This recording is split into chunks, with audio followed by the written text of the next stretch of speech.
Voilà, et si vous voulez connaître les résultats quasi instantanément, voici une application qui va vous intéresser. C'est l'idée de jeune chef d'entreprise. Il a créé cette application pour téléphone mobile pour suivre en direct live ce tour cycliste, un outil gratuit et pour tous. Présentation Fabienne Lénonce, Marc-François Calmeau.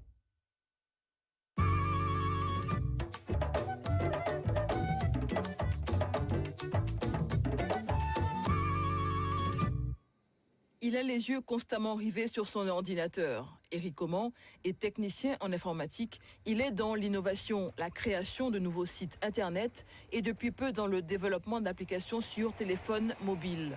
Du travail sur mesure qui lui permet d'exporter aujourd'hui son savoir-faire en Guyane. Éric est aussi un fidèle du Tour cycliste de la Martinique.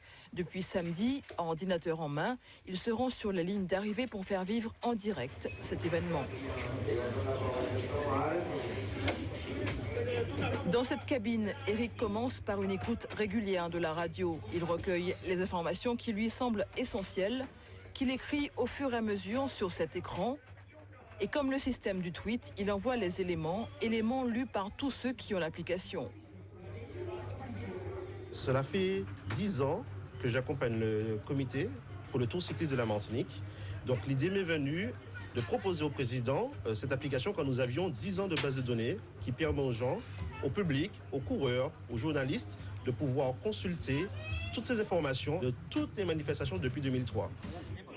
La transmission d'informations est possible depuis la ligne d'arrivée grâce à un travail d'équipe. Effectivement, je collabore avec Éric pour lui apporter les classements, les temps, le plus rapidement possible.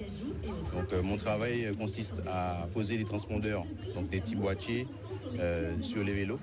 Donc c'est un petit boîtier électronique. Et en back-office, on a des décodeurs, du matériel informatique qui convertit tout ça pour obtenir le temps optimum. À l'arrivée des coureurs, tout est transmis en direct, un travail très utile pour les journalistes sportifs croisés sur place. C'est Marc Flavien qui l'emporte en 2h42 et 15 centièmes devant Cédric Eustache au sprint, bien sûr. C'est quelque chose de très intéressant et très révolutionnaire pour le monde du cyclisme. On peut dire que là, c'est une grosse innovation. Comme vous l'avez constaté, on a pu donner juste après l'épreuve les premiers résultats, tout au moins les 10 premiers.